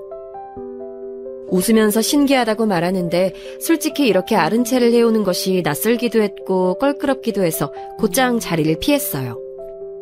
그런데 그 이후에도 몇 번이나 제 가게로 찾아오더라고요. 자꾸 찾아오는 오빠가 처음엔 부담스러웠어요. 안 그래도 정신없이 바쁜데 무슨 심부름이니 선물을 해야 하는데 뭐가 좋을지 모르겠다고 하면서 찾아오는데 반갑진 않더라고요. 딱 봐도 저한테 호감을 보이는 것 같은데 전 진짜 여유가 없었거든요. 여러분이라면 어떠셨을 것 같으세요? 그렇다고 거절하기에는 애매한 단계라 밀어내는 것도 쉽지 않았죠. 그런데 이렇게 몇 번 부딪히면서 이런저런 얘기를 나누기 시작하다 보니 꽤 저랑 통하는 곳이 많다는 것을 알 수 있었어요. 무엇보다도 가치관과 좋아하는 것들이 비슷했어요. 대화가 되는 사람이라는 인상을 받았어요. 하루는 오빠가 덜컥 정식으로 데이트를 신청하겠다고 했어요. 살짝 고민이 되긴 했는데 주변에서 사람을 만나봐야 그 사람이 어떤지 알 수 있는 거라고 나가보라고 성화였죠. 일에만 파묻혀 살지 말라는 뼈아픈 얘기도 하면서요. 그래서 오빠와 데이트다운 데이트를 즐기기 시작했어요. 유명한 맛집을 다니기도 했고 영화를 보거나 멀리 드라이브를 나가는 날도 있었어요. 이렇게 만남이 계속되면서 우리는 누가 먼저 사귀자고 하는 것도 없이 자연스럽게 시작했답니다. 혹시 여러분은 어릴 때 웨딩드레스에 대한 로망이 있었던 적이 있나요? 결혼식은 어떻게 하고 싶고 하는 등의 상상 말이에요. 솔직히 저는 결혼에 대한 환상이나 로망이 있진 않았어요. 단 한 번도 말이죠. 결혼이라는 것은 행복할 수 없는 것이라고만 생각했어요. 어릴 때 이혼하신 부모님은 저도 동생도 데리고 가지 않으셨거든요. 그저 아주 가끔 할머니가 부탁하면 돈을 보내주는 정도였어요. 그래서 할머니 손에 자란 저는 커가면서 유일한 가족인 할머니와 동생을 제가 챙겨야 한다고 생각했어요. 착한 동생은 제게 민폐가 되려 하지 않았지만 나의 혈육이니 당연히 제가 부모님 대신이라고 생각했고 전 동생을 위해 뭐든 할 수 있었어요. 할머니 역시 마찬가지였어요. 늘 아프신 몸으로도 저를 위해 부업이라도 하셔서 돈을 버신 할머니. 그런 할머니를 생각하면 눈물부터 먼저 나오곤 했습니다. 어린 시절 아이들은 저를 놀리기도 하고 간혹 심할 땐 왕따를 시키기도 했는데요. 어찌됐건 그런 힘든 어린 시절을 보냈기에 결혼은 꿈꾸지 않았어요. 그리고 제 나름의 꿈이 있어서 결혼이라는 것을 진지하게 생각해 본 적은 없었답니다. 그냥 막연하게 나는 평생 이렇게 혼자 사는 게 행복하고 좋다고 느꼈죠. 그런데 오빠를 만나면서 결혼하고 싶다는 생각이 처음으로 들더라고요. 이 사람과 산다면 재미있게 행복하게 지낼 수 있겠다는 미래의 그림이 그려진다고 해야 할까요? 그래서 오빠가 결혼하자고 청혼했을 때 저는 길게 고민하지도 않고 예스라고 대답했어요. 지금 생각해보면 참 꿈 같은 일이죠. 비록 헤어졌지만 전 그 순간을 후회하진 않아요. 청혼을 받아들인 이후 처음으로 오빠 집에 인사하러 갔어요. 근래에 그렇게 긴장했던 적이 없었을 정도라 청심환을 챙겨 먹기까지 했죠. 오빠는 그런 제 모습이 웃기다고 박장대소를 하더군요. 하지만 저는 내심 이혼 가정에서 자랐고 할머니의 동생을 책임지고 있는 여자애를 과연 어느 누가 좋게 받아주실까 걱정이 많았어요. 드라마를 보면 그런 집들이 꽤 많이 나오잖아요.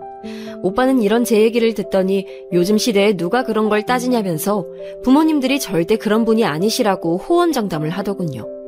드라마를 좀 줄이는 것이 좋겠다고 놀리기도 했죠.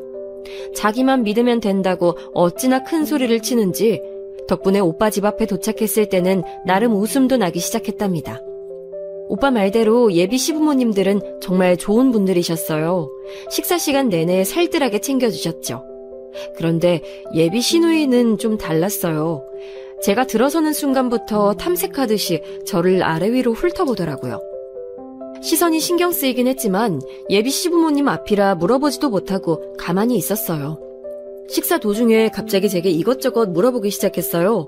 톡톡 쏘아붙이듯이 말을 했는데 원래 말투가 그렇다고 하더라고요. 하지만 저는 말투가 문제라기보다는 물어보는 내용들이 좀 껄끄러웠어요. 가게 한다고 하던데 무슨 가게예요? 한 달에 얼마나 벌어요? 가게 위치가 어떻게 돼요? 손님은 많아요? 친구들이랑 놀러 가도 되죠? 오빠는 별 희한한 걸 묻는다면서 그냥 듣고 흘리라고만 하더군요. 오빠 결혼할 사람이라고 하니까 뭔가 재고 싶은가 보다 그냥 귀엽게 보고 넘겼어요. 시누이와 올케 사이라는 것이 자주 본다고 해봤자 얼마나 되겠나 싶은 생각이 들어서 오빠 말대로 적당히 흘려 넘겼죠. 그렇게 첫인사를 마치고 다음 주에는 오빠가 저희 집에 인사를 드리러 왔어요. 저는 갈 때 어머님 드릴 꽃과 아버님 드릴 양주가 전부였는데 오빠는 양손 가득하게 많이 들고 왔더라고요. 이게 다 뭐냐고 했더니 예비 시어머니께서 챙겨주셨다고 하더라고요. 할머님 건강에 도움될 만한 것이라고 보내주셨는데 진짜 감동이었죠. 할머니께서도 엄청 기뻐하시면서 이제 좋은 짝을 만났으니 행복할 일만 남았다고 눈물을 살짝 보이시기도 했어요. 제가 부모복은 없어도 시댁복은 있구나 하시면서 말이죠. 양가 어른들께 인사를 드린 이후 저희는 오랫동안 얘기를 나눴어요. 결혼의 타이밍을 언제로 하느냐에 관해서였죠. 전 서두르고 싶지 않았어요. 개인적으로는 지금 한창 물들어오는 시점이라 노젓기도 바쁜데 결혼 준비하고 시골리고 할 자신이 없었죠. 무엇보다도 지금 이 시기를 놓치고 싶지 않았어요. 그래서 조심스럽게 제 의견을 전했는데 다행히 오빠도 저랑 같은 생각이더라고요. 내가 늦게 취직을 해서 아직 준비한 게 아무것도 없잖아. 이렇게 시작하고 싶진 않아. 오빠도 당장 식을 올리기엔 준비가 덜 돼 있다고 하면서 천천히 하자고 했죠. 하지만 이건 우리들 생각일 뿐 어른들은 아쉬워하셨어요. 특히 어머님께서 강력하게 반대하셨죠. 아이도 가져야 하는데 한 살이라도 어릴 때 결혼하는 게 좋지. 엄마도 참, 우리 아직 젊어. 2, 3년 정도는 괜찮아. 그렇게나 미루려고?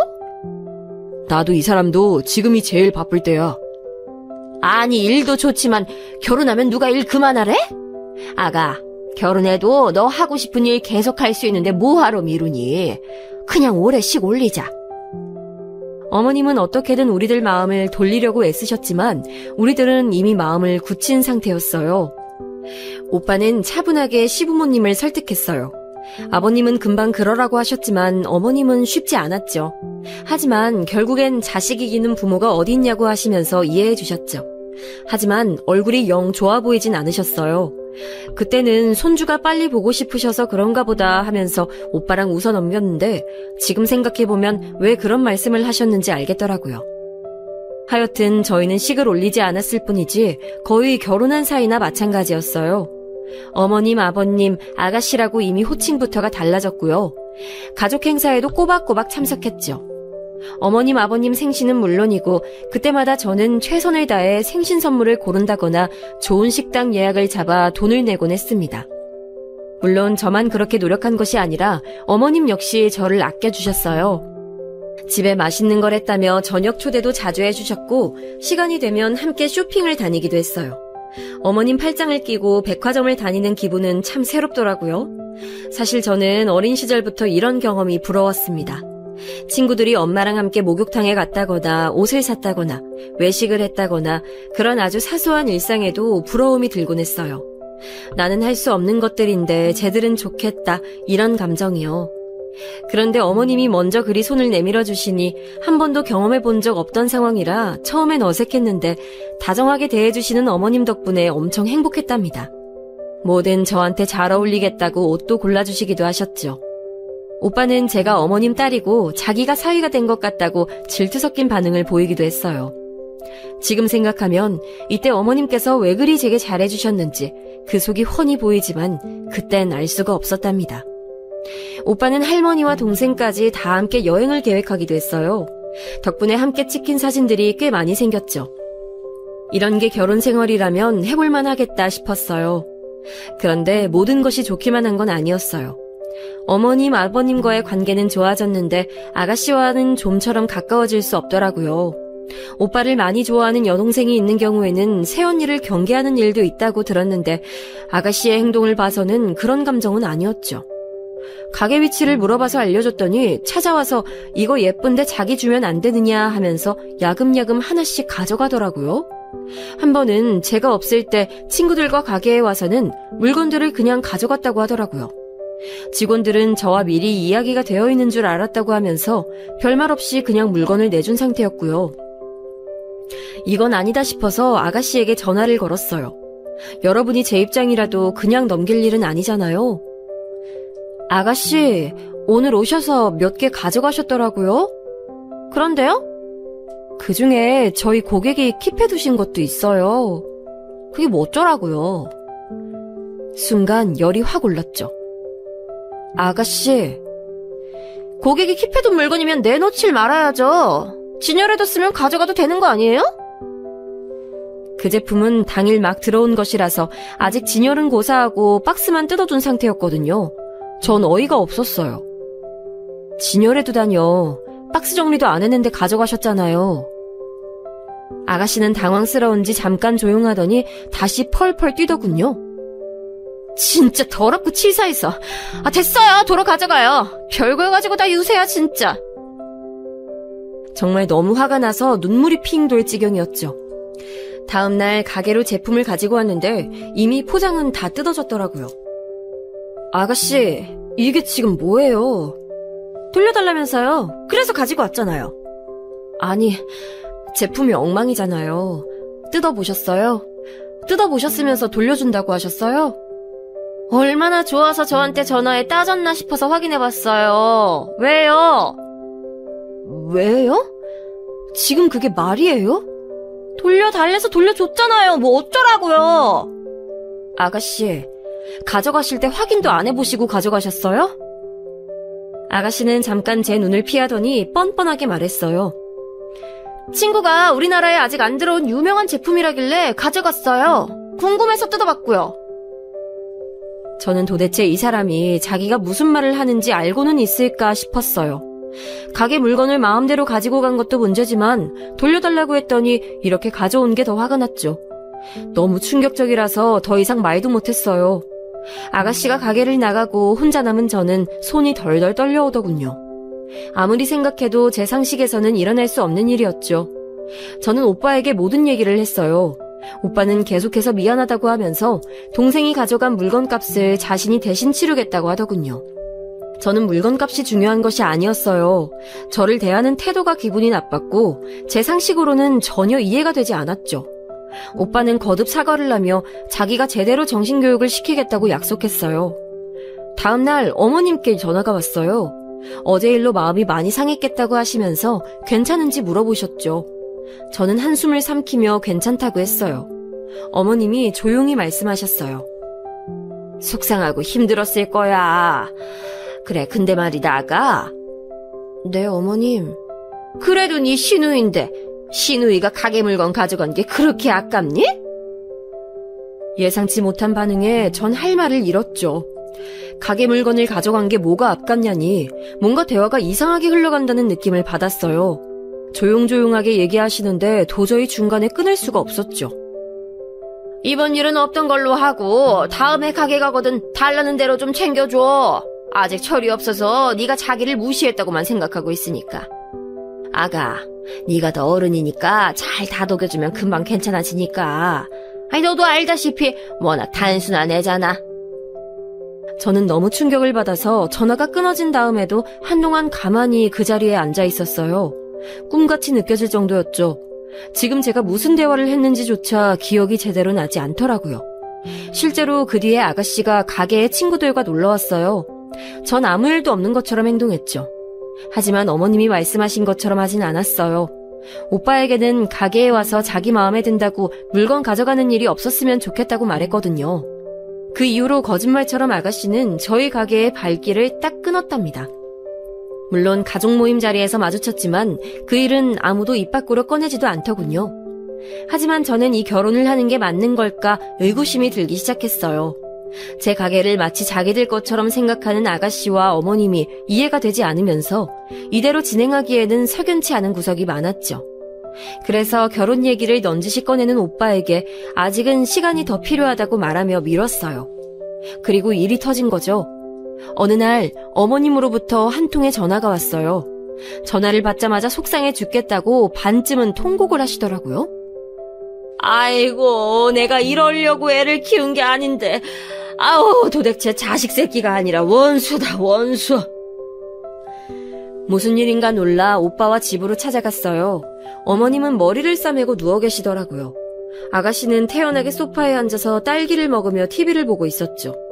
아버님은 저희를 보자마자 길게 한숨을 내쉬며 말씀하셨어요. 아가씨가 아이를 가졌다고 말이죠. 분명 지난달에 결혼을 전제로 사귀는 남자가 있다는 소리를 들었거든요. 소개팅에서 만났는데 결혼을 약속하고 시작하고 싶다고 남자 쪽에서 고백했다고 하더라고요. 어머님께서 그 말씀을 하시면서 저희에게 언제 결혼할 거냐고 물어보셔서 정확하게 기억하고 있었죠. 솔직히 어머님께서 하늘이 무너진 것처럼 한탄을 하시는데 저는 잘 모르겠더라고요. 어차피 결혼한다고 했는데 이게 무슨 문제가 될까 싶었죠. 속도 위반 결혼하는 사람들이 많은 편이기도 하고요. 아무 계획이 없는 것도 아니고 결혼을 전제로 한 사이라면 크게 문제될 일은 아니지 않을까 싶었죠. 여러분들은 어떠세요? 이게 문제가 되는 일인가요? 하지만 어머님께서는 너무 속상해 하시니까 그 앞에서 무슨 말을 꺼내기 어렵더라고요. 그제야 알았지만 둘이 만나는 것을 어머님께서 반대하고 계셨어요. 남자 쪽이 영 마음에 안 든다고 하시면서요. 취직한 지 얼마 되지도 않아 수입도 얼마 안 되잖아. 아이 무슨 그런 남자를 좋다고 결혼한다고 그러는지. 아우. 그래도 두 사람 서로 좋아하고 결혼 전제로 사귄다고 하실 때 어머님도 그러라고 하셨잖아요. 처음엔 몰랐으니까. 나중에 그만 만나고 내가 선자리 잡아둔 곳에 나가라고 했더니 아유 저기 세상에. 어머님께서는 앓는 소리를 내시며 자리에서 일어나질 못하셨어요. 아버님은 이렇게 된 이상 두 사람 결혼을 먼저 시켜야 할 것 같다고 말씀하셨죠. 그러면서 오빠의 놀이도 아직인데 동생이 먼저 결혼을 하게 돼서 미안하다고 하셨어요. 오빠는 상황대로 가는 거지 순서가 어딨냐고 하더군요. 저 역시도 같은 생각이었어요. 상황 되는 사람이 먼저 하면 되는 거죠. 하지만 어머님께서는 한동안 계속 우울해하시면서 좀처럼 자리에서 일어나지 못하시더라고요. 그래서 억지로 모시고 다니면서 기분을 풀어드리려고 노력했죠. 전 여기서 더 이상의 문제는 없을 거라고 생각했어요. 이제부터가 시작인지도 모르고 말이죠. 결국 아가씨의 결혼은 예정대로 진행됐어요. 어머님께서도 더 이상 반대는 그만두시고 아가씨 결혼 준비를 하셨죠. 그런데 결혼 준비를 하면서 저를 시도 때도 없이 불러내셨어요. 제 일로도 벅찰 지경인데 자꾸만 같이 가자고 하시는데 너무 부담스러웠어요. 내일 드레스 보러 간다고 하는데 아가 너도 같이 가자. 결혼식장으로 여긴 어때 보이니? 그런데 제 의견을 물었으면서 그걸 들어주느냐? 그것도 아니었어요. 저한테 물어보셨으면서도 제 대답은 듣지도 않으시고 아가씨랑 둘이서 속닥거리며 결정하시더라고요. 이런 날들이 반복되다 보니 언제부터인가 둘이서 나가기엔 불편함이 많으니 저를 운전기사로 부리기 위해 함께 가자고 하는 것은 아닌가 싶은 생각이 들기도 했죠. 뿐만 아니라 매번 둘 사이에 껴서 이리저리 치이는 것도 너무 스트레스 받고 힘들더라고요. 그래서 저는 이렇게 하나하나 돌아보기에는 아가씨도 힘들 텐데 차라리 웨딩 플래너에게 맡겨보는 것이 어떻겠느냐고 권해보기도 했어요. 임신 초기인데 과한 스트레스는 좋지 않잖아요. 그런데 제 말을 들은 아가씨는 버럭 화를 냈어요. 언니, 어디 이런 경험하기 쉬운 줄 알아요? 제 덕분에 미리 연습도 해볼 수 있어서 더 좋잖아요. 다 나중에 언니한테 도움될 일인데 뭐가 그렇게 불만이야? 언니 학교 다닐 때 예습의 중요성 같은 말 들어본 적 없어요? 저는 뭐 이런 경우가 있나 싶어서 받아칠까 싶었지만 꾹 눌러 참았어요. 최근 두 사람 때문에 너무 스트레스를 받는다고 할머니께 말씀드렸더니 임신 초기에는 예민해질 수 있으니 짜증내더라도 그러려니 하고 잘 챙겨주라고 하셨거든요. 진짜 저한테는 결혼 준비에 따라다니는 시간들이 너무나도 악몽이었어요. 심한 날은 꿈에 나오기도 했어요. 오빠는 가자고 해도 나가지 말라고 했지만 어디 그게 쉬운 일인가요? 시자 붙으면 다 어렵다는데 아무리 어머님이 절 예뻐하신다고 해도 책 잡히고 싶지 않았어요. 하지만 이렇게 나름 참아보려고 하던 제가 터진 것은 다른 이유 때문이었어요. 그날은 가족끼리 모여서 저녁을 먹기로 한 날이었죠. 식탁에서 얘기를 주고받다가 결혼 준비는 잘 되어가고 있느냐고 오빠가 먼저 얘기를 꺼냈어요. 아가씨는 청첩장 고르는 것도 일이더라 하면서 자연스럽게 신혼살림 얘기를 하더군요. 요즘은 혼수로 준비해갈 것들이 뭐가 있냐는 것을 시작으로 필요한 것들이 줄줄 나오더라고요. 정말 끝도 없이 나오더라고요. 저는 속으로 신혼살림 시작하는 평수는 생각하고 말하는가 싶었어요. 사실 아버님 둘이서 시작하기 적당하다고 20평 정도의 작은 아파트 전세금을 내주셨다고 들었거든요. 얼마 전 오빠가 내부 인테리어 확인한다고 같이 가자고 해서 갔는데 아가씨가 말한 것들 다 들어가기엔 터무니없이 좁을 것 같더라고요. 그런데 그때 갑자기 아가씨가 제게 물었어요. 언닌 결혼 선물 뭐 해주실 거예요? 네? 신혼살림 뭐 해주실 거냐고요? 오빠는 펄쩍 뛰면서 해주긴 뭘 해주냐고 아직 결혼도 안 했는데 말도 안 된다고 화를 냈죠. 아니 곧 결혼한다며. 그럼 내가 신우인데 신우에 결혼할 때 선물 정도는 해줄 수 있잖아. 맡겨놨어? 뻔뻔스럽네 진짜. 선물 달라고 할 수도 있지 뭘 그런 걸로 화를 내. 어머님도 거들며 오빠에게 한 소리 하시더군요. 솔직히 결혼한다는 얘기 듣고 나서 혼자서 꽤 오랫동안 고민을 했거든요. 지인들에게 어떻게 하는 것이 좋을지 물어보기도 했고요. 축의금을 내려고 하니 얼마를 하는 것이 맞는지도 고민이었죠. 친구 결혼식에 가도 축의금을 어떻게 할 것인지 고민인데 하물며 예비 신우이라니. 그래서 저는 적당한 선에서 신혼집에 가전제품을 넣어주기로 결정했어요. 이리저리 알아보다가 마침 식기세척기가 싱크대에 내장되어 있진 않더라고요. 그래서 그걸 해줘야지 생각하고 있었답니다. 그런데 아무리 생각하고 있다고 해도 이렇게 내놔라는 식으로 행동하니까 기분이 확 상하더라고요. 뻔뻔스러운 태도에 제가 해주는 게 맞는가 마지막까지 고민이 됐죠. 그래도 좋은 일에 행복하게 살라고 선물하는데 좋은 마음으로 사주자는 생각에 언성을 높이는 오빠를 말리며 말을 꺼냈어요. 제가 식기세척기 넣어드릴까 해요, 아가씨. 식기세척기요? 아가씨는 떨떠름한 표정으로 다시 묻더군요. 저는 좀 의아했어요. 혹시 식기세척기는 필요하지 않는 건가 싶어 다시 물었죠. 식기세척기 필요 없으세요? 아니요, 필요는 하죠. 아가씨는 혀를 차며 몸을 의자에 기댔어요. 그리곤 팔짱을 끼면서 인상을 쓰더군요. 전 아무리 막무가내인 아가씨도 최소한 고맙다 소리는 할 줄 알았지 이런 반응은 예상하지 못했거든요. 거기다가 그 뒤에 이어진 말은 너무나 충격적이라 할 말을 잃고 말았지 뭐예요. 겨우 그거예요? 네? 당황한 저도 모르게 큰 소리가 나왔어요. 순식간에 식탁 분위기가 싸해졌죠. 아니, 고작 식기세척기냐고 물었어. 언니 설마 그걸로 퉁치시는 건 아니죠? 아마 저는 이때부터 화를 눌러 참지 못했고 그냥 될 대로 가란 식으로 하기 시작했어요. 참아줬더니 봐줬더니 이건 저를 완전히 무시하고 하대하는 꼴이었거든요. 그리고 전 아직도 그러길 제가 잘했다고 생각합니다. 뭐 고작? 야, 말 다 했어? 나한테 맡겨놨어? 아니 그럼 시누이 결혼에 그거 하나만 하는 게 오빤 말이 된다고 생각해? 둘 다 조용히 못해! 보다 못한 아버님이 나서시자 그제야 둘 다 입을 다물었어요. 전 이 상황이 이해가 되질 않았어요. 어떻게 저렇게 떳떳할 수 있나 싶었죠. 오빠는 벌떡 일어나며 나가자고 했고 전 눈물이 핑 돌 뻔한 걸 겨우 참고 일어섰어요. 집으로 가는 내내 오빠는 제게 미안하다고 했어요. 하지만 저는 쉽게 괜찮다는 말을 할 수가 없었습니다. 방금까지의 대화가 계속 생각이 났죠. 중간에 말리시는 어머님이나 아버님 누구도 아가씨의 발언에 대해 잘못했다는 소리를 안 하셨다는 것이 찜찜했죠. 무슨 생선가시처럼 계속 남아있더라고요. 일주일 정도 흘렀나 겨우 화를 사그라뜨리고 있던 와중이었는데 어머님께서 가게 근처라고 잠깐 보자고 하셨어요. 평소엔 미리 연락을 주시는 분인데 갑자기 무슨 일인가 싶어 나갔더니 아가씨와 함께 나와 계셨죠. 아가씨 얼굴을 마주하는 것이 편하진 않아서 살짝 망설였지만 전 조심히 어머님께 다가갔어요. 뚱한 얼굴을 한 아가씨는 저하고 눈도 안 마주치고는 고개를 획 돌리더라고요. 어머님께서는 잔뜩 굳은 얼굴을 하고 계셨어요. 전 이게 무슨 일인가 싶었죠. 어머님, 여기까지 어쩐 일이세요? 연락도 없이. 연락 없으면 너 보러 오지도 못하니? 잔뜩 날이 선 반응에 어떻게 해야 할지 모르겠더라고요. 어머님께서는 앉으라고 하셨으면서도 계속 꾹 입을 다물고 계셨어요. 점점 긴장이 됐어요. 아가씨는 피식거리며 웃더니 주문한 주스를 마시며 느긋하게 앉아 있었죠. 아무래도 둘이 무언가 작당을 하고 온 게 분명했습니다. 내가 아무리 생각해봐도 이건 아닌 것 같아서. 제가 뭘 실수했나요? 긴 침묵 끝에 어머님께서 하신 말씀은 뜻밖의 반응이었어요. 전 급하게 머리를 굴려봤지만 아무리 생각해도 잘 모르겠더라고요.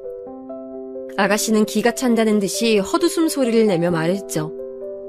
언니, 진짜 몰라서 물어요? 곰탱이도 아니고 왜 이렇게 두네? 진짜 뭘 잘못했는지 모르냐고요. 제가 뭘 잘못했다는 말씀이세요? 아가, 지난주 너 선물로 식기세척기 해주겠다고 했던 말, 너 그 말 진심으로 하는 건 아니지? 네? 그날 괜히 장난친 거지? 설마 네가 시누이 결혼해, 그치? 저는 제 귀를 의심했어요. 버퍼링 걸린 사람처럼 움직일 수 없었죠. 진짜 그것만 한다고 하면 실망이구나. 내가 너한테 어떻게 했는데 가게도 한다는 애가 고작 식기세척기? 그거 몇 푼 한다고. 100만 원은 하니? 시누이 결혼한다는데 겨우 그거야? 저는 정신을 차릴 수가 없었어요. 제가 알고 있던 어머님이 맞나 의심이 들 정도였죠. 오죽하면 몰래카메라인가 생각할 정도였으니까요. 어머님은 계속해서 100만 원도 안 하는 식기세척기를 어떻게 줄 수가 있냐며 그게 인간의 도리라고 생각하냐느니 너 같은 애를 제대로 가르치지 않은 친정 탓이라느니 온갖 말들이 수도 없이 날아와 박혔습니다. 정신없는 공격에 제가 말이 없으니 어머님이 혀를 차시면서 말씀하셨죠. 식기세척기가 그렇게 해주고 싶으면 하고 1,000만 원. 네? 축의금으로 1,000만 원 넣어라. 1,000만 원이라는 큰 액수에 저는 어안이 벙벙했어요. 다른 것도 아니고 예비 시누이 결혼식 축의금으로 1,000만 원을 내라니 이게 말이 되는 소린가 싶었죠. 길 가는 사람 누구를 붙들고 물어도 이건 미친 소리라고 할 게 분명한데 어머님은 태연하게 말씀하셨어요. 거기다 아가씨는 그 정도 돈도 없냐며 비웃더라고요. 1,000만 원 줄 수 있는데 왜 안 주냐면서 말이죠. 저는 욕이 혓부리를 타고 입까지 올라왔지만 심호흡을 하고 아가씨를 바라보며 말했어요. 1,000만 원이 무슨 옆집 개 이름도 아니고 그걸 떠나서 제가 왜 축의금을 그만큼 해야 하는지 모르겠어요. 그런데 여기서 나선 건 어머님이었습니다. 어머님께서는 제 말이 끝나기 무섭게 탁자를 탁 치시며 언성을 높이셨죠. 아니, 시누이 결혼에 그럼 아무것도 안 하려고? 엄밀히 말하면 아직 시누이는 아니죠. 저 오빠랑 아직 결혼 안 했어요. 그리고 제가 식기세척기 하겠다고 말씀드렸잖아요. 말귀를 못 알아먹나 진짜? 그건 그거고 1,000만 원 달라고 몇 번 말해요. 대학 나온 거 맞아요? 참, 대학도 무슨 사배자 이런 걸로 대충 들어간 거 아니야? 아가씨 지금 무슨... 너 돈 1,000만 원도 없단 말이니? 회사도 일찍 때려치우고 돈 벌었으면 그 정도는 있을 거 아니야. 없어? 저는 막무가내로 돈을 요구하는 두 사람을 보면서 머리가 차갑게 식는 기분이 어떤 걸 말하는지 금방 이해가 되더라고요. 그동안 이상하다고 생각되는 것들이 다 이어지는 기분이었죠. 한순간의 착각도 제가 오버해서 생각하는 것도 아니었어요. 돈을 주겠다고 말한 적도 없는데 두 사람은 궁시렁거리면서 앵무새처럼 축의금으로 1,000만 원을 달라는 말만 반복하더라고요. 도저히 이 자리에서 얘기를 계속하면 안 되겠다는 생각이 들었죠. 저는 돈 그렇게 못 드려요, 어머님. 하지만 제가 그렇게 말하자 곧바로 말이 이어졌어요. 순간 망치로 뒤통수를 세게 맞는 기분이 들었어요. 조건도 별 볼 일 없는 게 우리 아들 깨어냈으면 그 정도는 해야 될 거 아니야. 내가 왜 널 받아줬는데? 그나마 자기 가게 꾸리는 걸로 봐서는 돈은 좀 있겠구나 싶어서 받아줬더니 뭐? 그깟 1,000만 원을 못 해줘? 저는 너무 놀라서 손이 덜덜 떨려왔어요. 손이 점점 차갑게 식어가는 기분이 들었죠. 거기다 절대 건드려선 안 될 영역까지 건드리시는 바람에 폭발하고 말았습니다. 어머님, 저를 그렇게 생각하셨어요? 그럼 니까짓 게 볼 게 뭐가 있어. 혹만 주렁주렁. 우리 아들이니까 너 같은 것도 받아준다는 거지. 그 돈도 없으면 결혼해봤자 우리 아들만 고생하겠지? 아우, 다 필요 없어. 부모가 없으면 돈이라도 있어야지. 부모가 없다는 말, 제겐 너무나 상처가 되는 말이 아닐 수 없었어요. 저는 더 이상 그 자리에 있을 수가 없었어요. 벌떡 일어나는 저를 보며 어머님은 어른 말이 끝나지도 않았는데 버릇없이 무슨 짓이냐고 하셨죠. 아가씨는 할머니 손에서 뭘 배웠겠냐고 하더군요. 저는 이를 악물고 천천히 말했어요. 네, 어머님 말씀처럼 결혼 저도 안 합니다. 확고했습니다. 답이 나오더라고요. 이런 사람들과 더 말을 섞으면 안 되겠다. 저는 버릇없는 년이라고 소리를 고래고래 지르는 두 사람을 남겨두고 밖으로 나왔어요. 때마침 오빠에게서 전화가 왔어요. 액정에 오빠 이름이 뜨는데 눈물이 핑 돌더군요. 허나 오빠의 변함없이 다정한 목소리에 터져나오는 울음을 삼키며 빠르게 말했어요. 나 오빠랑 결혼 안 해. 그러니까 앞으로 연락하지 마. 찾아오지도 말고. 갑자기 무슨 소리야? 파혼하자고 우리. 오늘 엄마 만나서 무슨 소리 들었어? 서운하게 하신 거야? 서운하단 말로는 표현이 안 될 정도의 불쾌함이 다시 떠오르며 온몸이 덜덜 떨려왔어요. 그리고 저는 더 이상 남자친구의 목소리를 듣기 싫어 전화를 끊어버렸고, 전화를 끊자마자 오빠와 오빠네 가족 번호를 몽땅 수신 차단에 올리곤 다 지워버렸어요. 가게로 돌아가는 내내 어머님이 하신 말씀이 머릿속을 떠나질 않더군요. 도대체 전 뭘 보고 있었던 것일까 스스로가 바보 같았어요. 중간에 분명 이상함을 느꼈으면서도 지금까지 이어온 것이 너무나도 후회됐죠. 그렇게 다정하게 챙겨주셨던 것이 다 거짓이라고 생각하니 가슴이 답답해서 미칠 지경이었어요. 그냥 제 자신이 이대로 사라지고 싶은 기분마저 들었습니다. 그런데 가게에 다와갈 때쯤 멀리서 오빠 차가 멈추는 게 보였어요. 외근으로 근처에 있었다는 말이 진짜였는지 헐레벌떡 내리며 가게로 뛰어들어가더군요. 그 모습에 저는 바로 발걸음을 돌렸습니다. 지금은 얼굴을 볼 자신이 없었어요. 오빠도 어머님과 마찬가지로 땀만 먹고 저와 결혼을 하려고 했을 수도 있다고 생각하니 겁이 나더군요. 저는 지방에 살고 있는 친한 언니에게 전화를 걸었어요. 상황을 들은 언니는 당장 내려오라고 하면서 길길이 뛰었죠.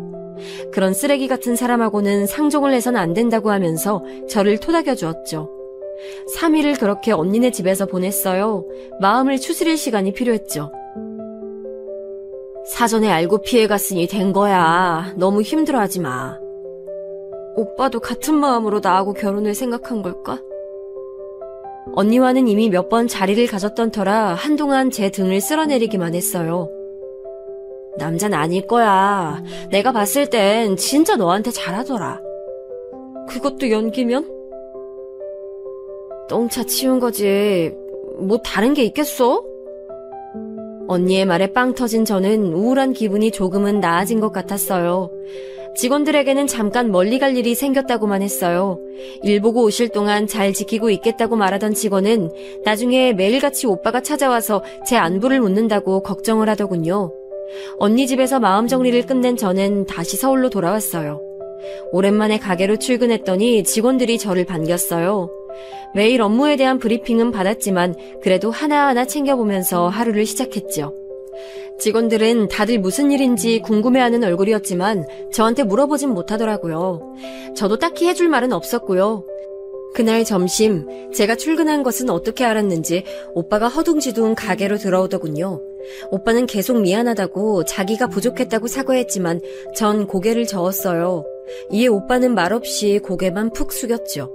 그런 모습을 보자 마음이 아팠지만 이 관계를 유지하고 싶은 마음이 전혀 없었어요. 단도직입적으로 오빠가 가족과 연 끊을 수 없는 거 안다고, 하지만 나는 그 가족을 책임지고 살 자신이 없다고 말했습니다.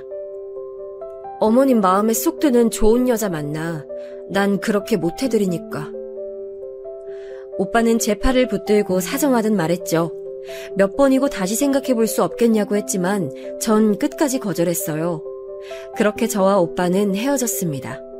아마도 2번 다시 그 사람들 얼굴 볼 일은 없을 것이라고 믿었어요. 하지만 그건 저의 착각이었죠. 일주일 뒤 가게로 어머님이 찾아오셨어요. 금방이라도 터질 것 같이 화난 얼굴로 말이죠. 들어오시자마자 고래고래 소리를 지르시며 욕을 쏟아내셨죠. 가게에 손님도 계셔서 저는 어머님을 달래며 밖으로 나가려고 했지만 꿈쩍도 하지 않으셨어요. 직원들은 재빠르게 손님들을 밖으로 모시고는 가게 문을 닫아줬죠. 감히 내 아들한테 나하고 연을 끊으라고 해? 그런 말 한 적 없어요, 어머님. 어머님? 어느 주둥이에서 그런 말이 나와? 저 오빠랑 헤어졌어요. 그럼 내 아들이 왜 그렇게 말해? 네가 하라고 조종한 거 아니야? 조종이라니. 전 어이가 없었지만 이대로 당하고 있기만 할 수도 없었어요. 경찰 부르기 전에 그만 나가주세요. 전 더 이상 할 말 없어요. 부모도 없는 데다 늙은 할머니의 동생까지 있는 걸 가족으로 받아줬으면 감사합니다 하고 넙죽 엎드릴 것이지. 감히 내 아들한테? 그만하세요. 그러니까 잘난 아드님 평생 끼고 사시라고요. 전 헤어졌습니다. 그런데 이때부터 어머님의 추태가 시작됐어요. 어머님은 씩씩거리시며 매장을 둘러보시더니 다짜고짜 물건들을 바닥으로 던지기 시작하셨어요. 직원들까지 합세해서 말려봤지만 어디서 그런 힘이 나오는지 금방 엉망이 돼버렸죠. 그깟 돈 1,000만 원도 없는 주제에 내 아들을! 그런 어머님은 그깟 돈을 왜 저한테 요구하세요? 엉망이 된 가게를 보니 꼭지가 확 돌더군요. 하나하나 정성 들여 가꾼 공간이 한순간에 무너진 기분이 들었어요. 저도 버럭 소리를 지르자 어머님은 놀란 표정으로 저를 보시며 더 소리를 높이셨죠. 자꾸만 반복되는 얘기에 화가 머리끝까지 났어요. 못 배우고 돈도 없는 것이 주제를 모른다는 말을 끊임없이 반복하시는 어머님을 도저히 참을 수가 없었죠. 이렇게까지 하고 싶진 않았지만 가게 안쪽으로 들어가 가방을 가지고 나왔어요. 그 사이에 누가 연락을 했는지 헐레벌떡 오빠가 입구에서 저를 부르더군요. 직원이 재빠르게 문을 열어주자 뛰어들어온 오빠는 초토화된 매장을 보고는 아연실색한 얼굴이었어요. 오빠는 제게 미안하다고 고개를 숙이고는 어머님 손을 끌었지만 요지부동이셨죠. 내가 오늘 결판을 낼 거야. 우리 착한 아들 꼬드긴 대가를 받아내야지. 억울해서 어떻게 그냥 넘어가. 저는 소리를 지르는 어머님의 말을 끊으며 앞에 섰어요. 허나 어머님은 부모한테 배운 것도 없는 너한테 잘해준 게 후회된다며 너 같은 애는 버려져야 마땅하다는 그런 말들을 늘어놓았어요. 그 순간 그 말들을 가만히 듣고 있자니 같이 놀던 반 친구들이 뭣도 모르고 부모 없는 애라며 왕따시키고 제 마음에 큰 상처를 냈던 경험이 다시 새록새록 떠오르더라고요. 무뎌졌다고 생각했는데 아니었나 봐요. 미치도록 아픈 걸 보면 말입니다. 아픈 곳을 사정없이 찌르는 말에 가방을 쥐고 있던 손에 힘이 들어갔어요. 금방이라도 휘두르고 싶은 마음을 꾹꾹 눌러 참았죠. 네, 저 할머니 손에 자랐고 그렇다고 제가 부끄러울 만한 행동을 한 적은 단연코 한 번도 없어요. 이렇게 꼬박꼬박 말대꾸하면서 부끄럽지 않아? 그리고 아까부터 계속 돈 얘기하시는데요. 제가 그 1,000만 원이 없어서 그랬다고 생각하세요? 뭐? 저한테 1,000만 원, 그까짓 돈이라고 하셨죠? 네, 저한테 1,000만 원 별거 아니에요. 제 기세에 어머님은 살짝 위축되셨는지 한 걸음 물러나셨어요. 이렇게까지 하고 싶지 않았지만 저는 가방에서 통장을 꺼내 어머님 눈앞에 펼쳐들었어요. 이거라도 보여드려야 이제 정신이 차려질 것 같았거든요. 보이세요? 어머님은 소리내어 통장에 적힌 잔고를 세기 시작하셨어요. 10, 100, 1,000만... 보이시냐고요? 어머님은 용수철처럼 뛰어오르시더니 제 통장을 부여잡고는 몇 번이고 중얼거리셨죠. 30억? 30억? 직원들 사이에서도 헉하는 소리가 들렸어요. 다들 놀란 눈치였죠. 자기들끼리 로또를 맞은 것은 아니냐고 중얼거리면서 의아해했고요. 사실 대학 시절부터 저는 저축이 취미생활인 사람이었어요. 이런 말하기 웃기긴 하지만 돈을 불리는 재미가 제일 컸죠. 그래서 취업한 지 5년 만에 3억을 모았고 가게가 자리를 잡아가면서는 주식에도 손을 댔어요. 꾸준하게 재테크 공부를 한 덕분인지 그게 잘 터져서 무럭무럭 통장의 잔고가 자라는 중이었습니다. 그러니 아쉬울 게 하나 없는 입장이었어요. 그러니까 이제 그만 저한테 소리 지르시고 나가주시겠어요? 경찰 부르기 전에? 어머님은 뭐에 홀린 사람처럼 계속 통장만 뚫어져라 보셨어요. 몇 번이고 잔고를 세면서 30억이란 말을 계속 반복하시더라고요. 오빠도 놀랐는지 통장과 제 얼굴을 번갈아 봤어요. 제가 통장을 챙기려고 힘을 줘 당겼더니 갑자기 어머님이 덥석 제 손을 잡으시더라고요. 아이고, 내가 잘못했다. 내가 너 이런 줄도 모르고. 정말 놀라운 태도 변화였습니다. 그런데 마치 온몸에 구더기가 기어다니는 기분이 들었어요. 전 매몰차게 손을 뿌리쳤죠. 어머님은 아예 매달리듯이 저를 붙들고는 실수였다고, 자기가 잠깐 정신이 나갔었다고 눈물을 쏟아내며 말씀하셨어요. 방금까지 죽일 듯이 소리를 지르셨으면서 어떻게 이렇게 사람이 바뀔 수 있나 싶었죠. 여러분이라면 이게 이해가 되는 상황이시겠어요? 엉망이 된 매장에서 온갖 욕을 다 하시던 분이 갑자기 태세를 전환해서 이렇게 나온다는 게 상식적으로 가능한 일이냐고요. 오죽하면 뒤에 서 있던 직원들도 웅성거리더군요. 저는 직원들에게 큰 소리로 경찰을 부르라고 했어요. 그제야 멍하게 있던 오빠가 어머님을 끌어당겼죠. 엄마, 그만 가요. 아이고, 내가 실수했다가. 며느리야. 오빠는 붉어진 얼굴로 바둥거리는 어머님을 끌고 가게를 나갔어요. 저는 한바탕 몰아친 태풍의 흔적을 묵묵하게 치웠어요.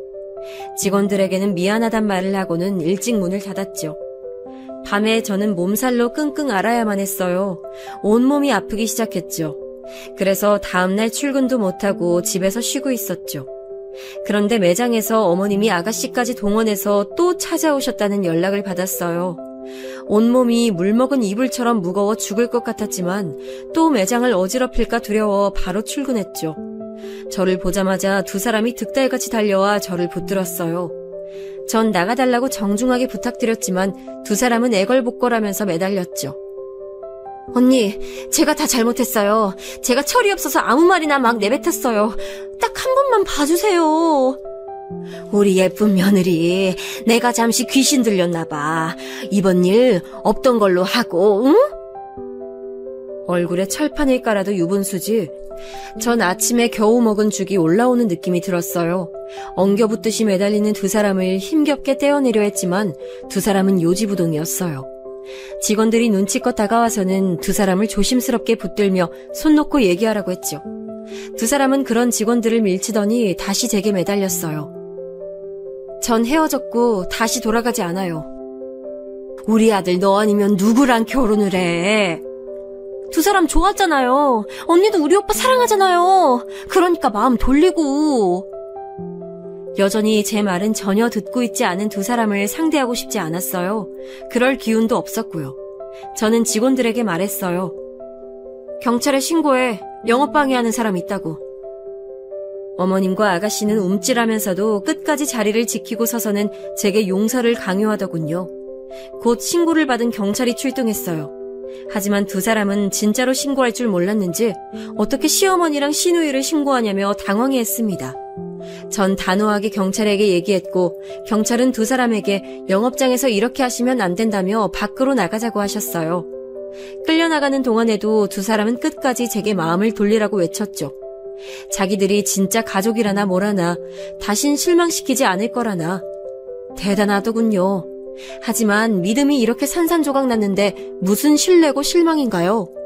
그저 저들의 혀를 내두를 정도의 뻔뻔한 행동에 기가 찰 뿐이었습니다. 그 뒤로도 계속 찾아오면 어떻게 하나 걱정했는데 다행히도 그것이 마지막인지 전혀 볼 수 없었어요. 아마도 경찰에게 끌려간 쫓겨난 마당이니 자기들에게도 체면이란 게 있겠죠 뭐. 그것마저 없다면 사람인가요? 짐승이지. 아무쪼록 전 그 뒤로 찾아올 걱정 없이 마음 편히 지낼 수 있었습니다. 다만 오빠는 마음에 걸렸는데요. 오빠가 먼저 연락이 왔더라고요. 자기 가족이 부끄럽다며 자기도 더 이상 이만 정리하는 게 좋겠다는 의사를 먼저 표시했어요. 오빠 한 사람만 봤다면 이어졌을 결혼이었겠죠. 그래서 더 씁쓸함이 남았습니다. 거기다 나중에 우연히 알았는데 아가씨 결혼도 엎어졌다고 하더라고요. 다른 남자의 애였다는 것이 밝혀졌다나 뭐라나. 그 일이 있고 나서는 한동안 연애라고 하면 진절머리가 나서 소개팅이고 선짜리고 다 마다했는데요. 절 토닥여준 언니가 소개한 자리는 거절하기 힘들더라고요. 그래서 나갔는데 아직까진 괜찮게 잘 지내고 있어요. 언니 말론 똥차 가고 벤츠가 왔다고 하는데 그건 좀 더 두고 봐야 알겠지만요. 제 사연은 여기까지입니다. 지금까지 들어주신 여러분들 긴 사연이었을 텐데 제 넋두리 들어주셔서 감사하고 여러분들의 인생엔 부디 이런 복 없는 일이 일어나지 않으셨으면 좋겠습니다. 마지막으로 저를 키워주신 할머니 그리고 동생에게 사랑한다는 말을 하며 마무리하겠습니다.